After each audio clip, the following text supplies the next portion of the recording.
When you look at this picture, this is, of course, of Markle out in Chicago attending a friend's communion service. And again, what's interesting is when you look at it, the fact that all the details were given to a celebrity gossip magazine. What if a single photo could change the entire narrative overnight? A newly surfaced image is sparking intense speculation around Prince Harry, with small details leading to big questions no one can ignore. Every angle is being examined, every expression dissected, and what it might reveal could carry serious implications. This isn't just a picture, it's a moment that could shift everything. When you really look at that picture of Meghan Markle out in Chicago, attending what is supposed to be a quiet, private communion service, it tells you far more than perhaps it was ever intended to. On the surface, it looks simple enough. A guest at a friend's event, a moment of normalcy, a glimpse into a quieter life away from the royal spotlight. But when you dig just a little deeper, when you start to examine how that image made its way into the public domain, the narrative begins to shift entirely. Because here's the thing, details like that don't just appear out of nowhere. They are placed, carefully, strategically, and more often than not, they find their way into exactly the kind of publications that know how to turn a quiet moment into a talking point. That's not accidental, that's deliberate, and it feeds into a much larger pattern that has followed Meghan ever since she stepped into and then out of the royal world. The idea that she simply wants a private life has always been difficult for some to fully accept, not because it's impossible, but because the actions don't always align with that narrative. You cannot claim to step away from the spotlight while simultaneously ensuring the spotlight continues to find you. And this is where the contradiction becomes impossible to ignore. It's not about whether she attends events. It's about how those events are framed, how they are presented, and more importantly, how they are shared. Even something as seemingly harmless as that, enking guests for attending her son Archie's birthday, suddenly becomes part of a larger conversation. Because without tangible proof, without visible connections, people begin to question the authenticity of it all. It's not necessarily fair, but it's inevitable. Public figures live and die by perception, and when that perception begins to crack, even small things start to feel significant. And then there's the question of friendships. Over the years, certain names have come and gone from the Sussex orbit. Tyler Perry, once prominently associated, now rarely mentioned. Others, makeup artists, stylists, confidants, seem to fade quietly into the background. What remains is a pattern that observers have started to notice. The appearances are often on her terms, in her spaces, within environments she controls. There's nothing inherently wrong with that, of course. Many people prefer to host rather than visit.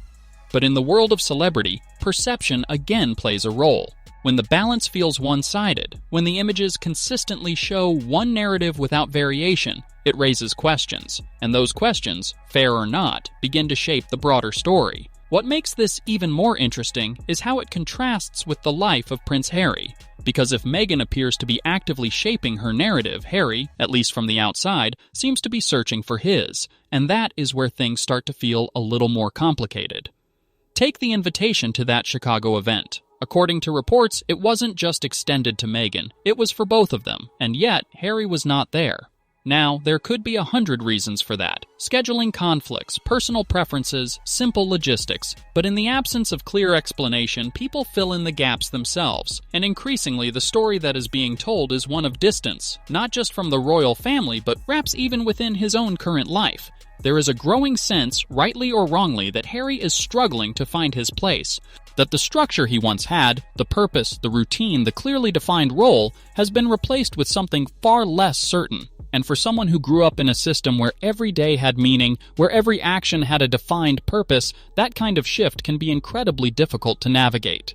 So, Meghan Markle wants us to believe that she's on the slopes, the Canadian slopes with Harry, filming this video of little Archie, which could be AI fakery, by the way, even though when we saw her at the Invictus Games, this was a woman who couldn't even get on a toboggan.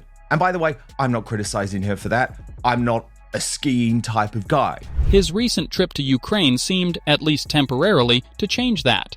By all accounts, he came alive in that environment. Engaged, focused, purposeful. It was a reminder of the version of Harry that many people remember, the one who thrived in service, who connected with people, who found meaning in doing something tangible. But the problem with moments like that is what comes after. Because once the trip ends, once the cameras move on, once the structure disappears, the question remains, what next? And that is where the real challenge lies. Back in California, removed from the framework that once defined him, Harry appears to be navigating a life that doesn't quite fit. The responsibilities of family life are there, of course, but they don't necessarily replace the sense of mission he once had. And without that, there's a noticeable gap, a gap that even the most comfortable surroundings cannot fully fill. Meanwhile, Meghan continues to push forward, exploring different avenues, reinventing her image, trying new directions. From lifestyle ventures to media appearances, the approach is clear. Keep moving, keep evolving, keep building something new. But the difficulty with that approach is consistency. When projects start and then quietly fade, when narratives shift without clear follow-through, it creates a sense of instability. It's not about failure, it's about momentum, and momentum requires continuity. At the same time, there's an undeniable difference in how opportunities come to each of them. Harry, because of who he is, because of his past, still carries a CEE.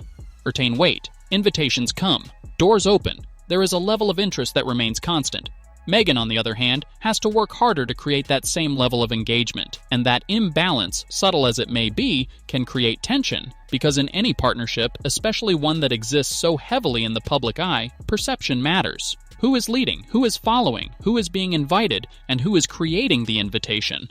These are not questions that are asked openly, but they exist beneath the surface. And then there's the larger context, the ongoing comparison with the rest of the royal family. While King Charles III continues to perform his duties, even under difficult personal circumstances, and Prince William focuses on the future alongside his family, Harry and Meghan remain in a space that is neither fully inside nor entirely outside that world. They are independent, but still connected. Separate, but still compared. Free, but not entirely free from the expectations that come with their past. And that creates a unique kind of pressure. The truth is, this situation is not simple. It's not a story of right and wrong, success and failure, happiness and regret. It's a story of transition, of two people trying to build something new while still being defined by where they came from. For Meghan, the challenge is maintaining relevance without overexposure. For Harry, the challenge is finding purpose without structure. And for both of them, the challenge is doing all of that while the world watches, analyzes, and forms opinions based on fragments of information. So when you look at that picture in Chicago, it's not just a photograph, it's a snapshot of a much bigger story. A story that is still unfolding, a story that raises more questions than it answers.